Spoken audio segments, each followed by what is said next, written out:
Medchal circle పరిధిలోని పారిశ్రామిక వాడ నుంచి కిస్టాపూర్ వెళ్లే రోడ్డు పూర్తిగా ధ్వంసమైంది. ఏళ్లుగా మరమ్మతులకు నోచుకోకపోవడంతో ప్రయాణికులు తీవ్ర ఇబ్బందులు పడుతున్నారు. దీనిపై ఈ రోజు బీఆర్ఎస్ నాయకులు రోడ్డెక్కి ఆందోళన చేపట్టారు. బీఆర్ఎస్ నాయకులు నవీన్ రెడ్డి, తుడుంగ్ గణేష్ ఆధ్వర్యంలో శుక్రవారం పారిశ్రామిక వాడ రోడ్డుపై ధర్నా నిర్వహించారు. ఈ సందర్భంగా వారు మాట్లాడుతూ పారిశ్రామిక వాడ టు కిస్టాపూర్ రోడ్డు గత ప్రభుత్వ హయాంలో వేశారు. కానీ వర్షాలు, భారీ వాహనాల రాకపోకలతో రోడ్డు పూర్తిగా దెబ్బతింది. ప్రతిరోజు వేలాది వాహనాలు ఈ రోడ్డుపై వెళ్తుంటాయి. గుంతల కారణంగా ప్రమాదాలు జరుగుతున్నా అధికారులు మాత్రం పట్టించుకోవడం లేదు అని ఆరోపించారు. ఇప్పటికే పలుమార్లు అధికారులకు ఫిర్యాదు చేసినా ఫలితం లేదని, వెంటనే ప్యాచ్ వర్క్ చేపట్టి వర్షాలు తగ్గిన తర్వాత శాశ్వతంగా తారు రోడ్డు వేయాలని వారు డిమాండ్ చేశారు. ఈ ఆందోళనలో మండల నాయకులు ఈశ్వరయ్య, విఠల్ తదితరులు పాల్గొన్నారు. కిస్టాపూర్ వెళ్లే రహదారి ఆర్ఎండ్బి రోడ్డు అధికారులు అసలు పట్టించుకోవడం లేదు.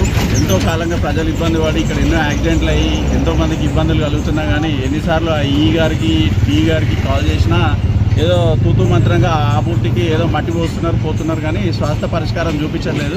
దయచేసి ఆర్ఎండ్బి అధికారులు ఇప్పటికైనా మొద్దు నిద్ర వీడి ఈ ప్యాచ్ వర్క్లన్నా చేసి కొత్త రోడ్ వేస్తే బాగుంటుంది. ఒకవేళ కాకపోతే ఇప్పుడు ఉన్న ప్యాచ్ వర్క్లన్నా చేస్తే ఈ వర్షాకాలం దాటేదాకా ప్రజలు ఇబ్బంది పడకుండా ఉంటారు.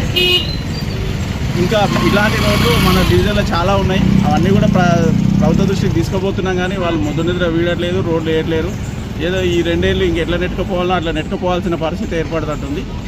దయచేసి ఇప్పటికైనా అధికారులు తక్షణమే చర్య తీసుకోవాలని కోరుకుంటున్నాం.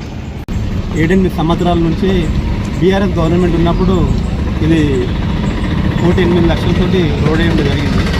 మల్లారెడ్డి స్థానంలో ఆయన వేయడం జరిగింది. ఈ రోజు వరకు బీఆర్ఎస్ గవర్నమెంట్ వేసిన రోడే ఇది గుంతలుగా మారుతూ ఉంది. యాక్సిడెంట్లు అయితే ఉన్నది. ఖాళీల కంకర మట్టి పోసి వదిలిపెట్టేస్తారు. పబ్లిక్ స్పందించినప్పుడు మీడియా వాళ్ళ దృష్టి కూడా మీడియా వాళ్ళు కూడా చాలా సహకరిస్తారు. ప్రింట్ మీడియా ఎలక్ట్రానిక్ మీడియా వాళ్ళు కూడా పబ్లిక్ కోసం ఎంతో చెప్పడం వల్ల కూడా ఈ మట్టి కంకర వేసి వెళ్ళిపోతున్నారు. ఇది తాత్కాలికంగా చేస్తారు కానీ ఇది ఎప్పటికీ శాశ్వతంగా ఉండాలంటే డాంబర్ రోడ్ వేయాలని ఆర్ఎండ్బి వాళ్ళకు చెప్తున్నారు. అదే కాకుండా కానీ ఏడ కూడా ఇంత ప్యాచ్ వర్క్ వేసింది కూడా లేదు, ఇంత రోడ్ వేసింది కూడా లేదు. గత ప్రభుత్వంలో వేసిన రోడ్లే ఉన్నాయి కదా. ఇప్పటికైనా తక్షణమే ఆర్ఎండ్బి వాళ్ళు ఈ రోడ్ను స్పష్టంగా వేయాలని చెప్పి మా యొక్క మనవి.